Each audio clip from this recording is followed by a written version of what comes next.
Louvado seja nosso Senhor Jesus Cristo, que para sempre seja louvado. Mais um podcast do Café Católico Expresso. Meu nome é Helder. Tenhamos sempre os olhos fixos no Senhor. Nesse mês de fevereiro, este é o terceiro podcast, meditando sobre o livro de Tobias e extraindo do livro de Tobias algumas reflexões.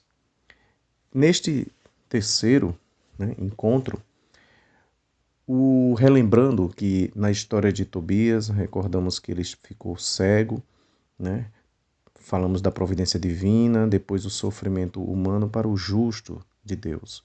E neste terceiro tema, que não podia deixar de ter, é a presença angélica na vida do homem, na vida da igreja, na vida dos filhos de Deus.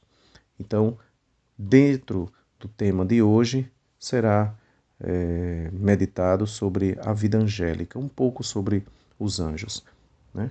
Então, relembrando, Tobit está cego, o pai de Tobias, e deseja enviar o filho à Média para pegar o dinheiro que havia depositado na mão de Gabael, parente seu que estava na Média. Mas aí Tobias, e aqui o contexto desse momento da história de Tobias é no capítulo 5 e o capítulo 6. Claro que não vai ser lido o capítulo, mas de forma breve e resumida.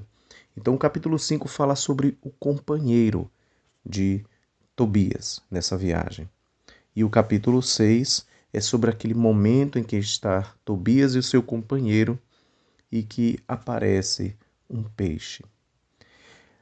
Então aqui a primeira pergunta no capítulo 5 é Tobias ao seu pai, ele diz: Pai, como poderei recuperar esse dinheiro? Ele não me conhece, Gabael, e nem eu a ele.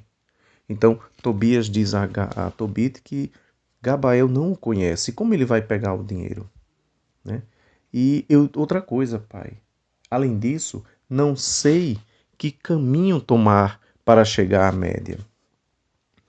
Então, nessa dúvida, Tobit esclarece. Não se preocupe, Tobias, sobre o documento. Gabael tem um documento, eu também. Ele rasgou o documento no meio, cada um ficou com uma parte para que pudesse reconhecer que Tobias é filho de Tobit e que tem direito a pegar o dinheiro lá na casa de Gabael. No caso, vai para a casa de Raguel, que é pai de Sara.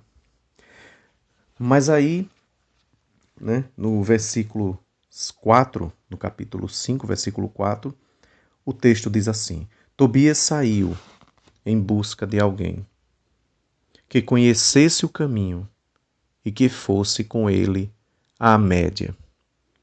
Ao sair, encontrou Rafael, o anjo, de pé diante dele, mas não sabia que era um anjo de Deus.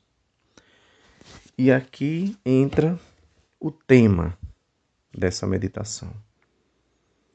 Tobias e Tobit não sabiam que Rafael, que no texto será chamado de Azarias, não sabia que era um anjo. Então vejam, meus irmãos, a providência de Deus em enviar diante dos desafios da vida dessa família um anjo que vai acompanhá-lo durante toda a trajetória. E ele se identifica como Azarias. Tobit pergunta qual a sua família, de qual família Rafael faz parte, e ele informa e ele diz que é uma grande família. E aí confia a Rafael o seu filho Tobias. E eles vão e saem em viagem e no capítulo 6, no versículo, no início mesmo, do versículo 2, quando eles partem, eles param no rio Tigre, mas de repente Tobias desceu ao rio para lavar os pés, quando saltou da água um grande peixe que queria devorar-lhe o pé.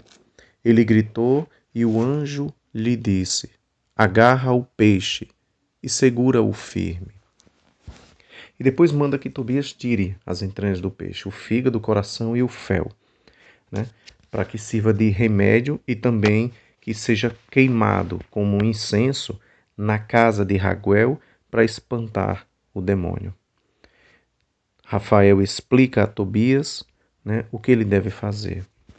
Então aqui, meus irmãos, vejam a presença angélica na vida do ser humano, né?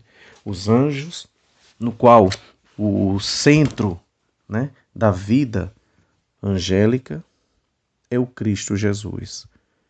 Jesus é o Senhor dos anjos, né? E aqui os anjos, podemos perguntar, né, se Deus, né, ao criar os anjos, que criaturas seriam essas? Os anjos nas Escrituras, eles de alguns momentos eles são, né, enviados por Deus para missões variadas, né? Anjo não é como que a natureza, né? Anjo é como que o encargo, né? Santo Agostinho, é interessante, Santo Agostinho tem uma meditação a respeito dos anjos, e ele diz que o anjo é uma designação de encargo, não de natureza. Se perguntares pela designação da natureza, é um espírito. Se perguntares pelo encargo, é um anjo. É espírito por aquilo que é anjo por aquilo que faz.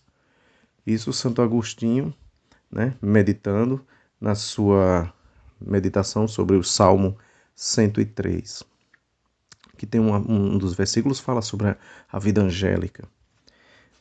Então, tem momentos na Escritura que esses seres criados por Deus, né, a Santíssima Trindade criou, né, e eles em certos momentos aparecem como que mensageiros de destruição. Podemos ver, né, aquele momento do extermínio dos primogênitos do Egito no livro do Êxodo. Também outro momento no livro dos Reis, né, aparece um momento no capítulo 19, no versículo 35, que diz assim: naquela mesma noite saiu o anjo do Senhor e exterminou no acampamento assírio 185.000 homens.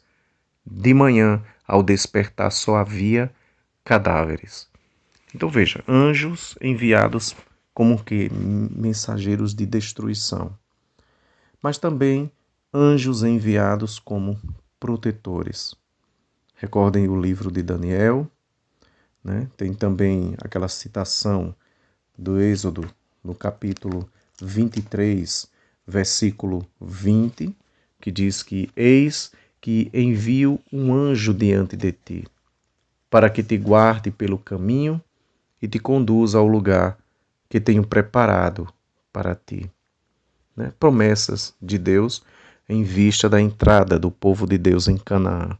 Então, anjos que são como que destruidores, missão de destruição e missão de proteção.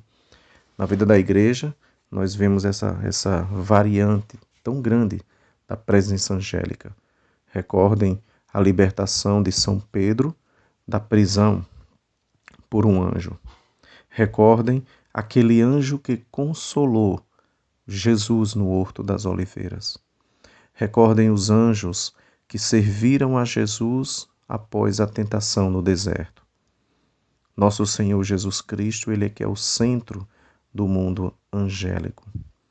Como está escrito na carta de São Paulo aos Colossenses, pois é nele que foram criadas todas as coisas, no céu e na terra, os seres visíveis e invisíveis, tronos, potestades, principados, dominações, pois tudo foi criado por ele e para ele, o Cristo Jesus. Ele onde nós temos, né, os olhos fixos. Então, a presença angélica na vida da igreja é uma constante na presença da vida de cada um de nós. Cada um de nós temos o nosso anjo da guarda. Cada um de nós devemos, né, recorrer aos anjos da guarda. Né? Jesus disse isso. Mateus 18:10. Não desprezeis nenhum desses pequeninos, porque eu vos digo que os seus anjos nos céus veem continuamente a face de meu Pai. Então temos, cada um de nós, um anjo da guarda. Um amigo, como vai dizer o Padre Pio, Santo Padre Pio, né, que teve uma relação muito forte e viva com os anjos e com o seu anjo da guarda, ele chamava ele de companheiro de minha infância, o anjo da guarda do Padre Pio. E é interessante, Santo Padre Pio dizia assim: invoque o seu anjo da guarda, pois ele te iluminará e te guiará no caminho de Deus. Deus o deu a você, então o use. Padre Pio aconselhava os seus filhos espirituais a fazer uso, né, desse companheiro que fica constantemente conosco, aonde quer que nós vamos. Conta na história do Padre Pio que ele dizia que as cartas com o seu confessor, Padre Pio passou um tempo como que prisioneiro, né, praticamente da própria igreja, prisioneiro de não exercer o sacerdócio em público, passou um tempo como que em cárcere, no convento, e ele escrevendo cartas para o seu confessor, muitas diz a história do Padre Pio que muitas dessas cartas o diabo, o demônio, ele embaçava as cartas ele não conseguia ler. E o anjo da guarda do Padre Pio disse: antes de abrir as cartas, jogue água benta. E aí Padre Pio jogava água benta nas cartas, fechadas ainda, quando abria ele conseguia ler.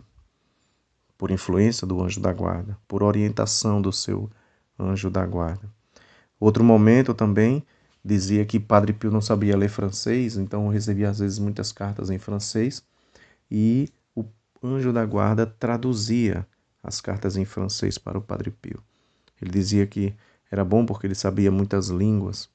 Então, meus irmãos, é de um grandíssimo auxílio esse amigo do céu que está constantemente junto conosco.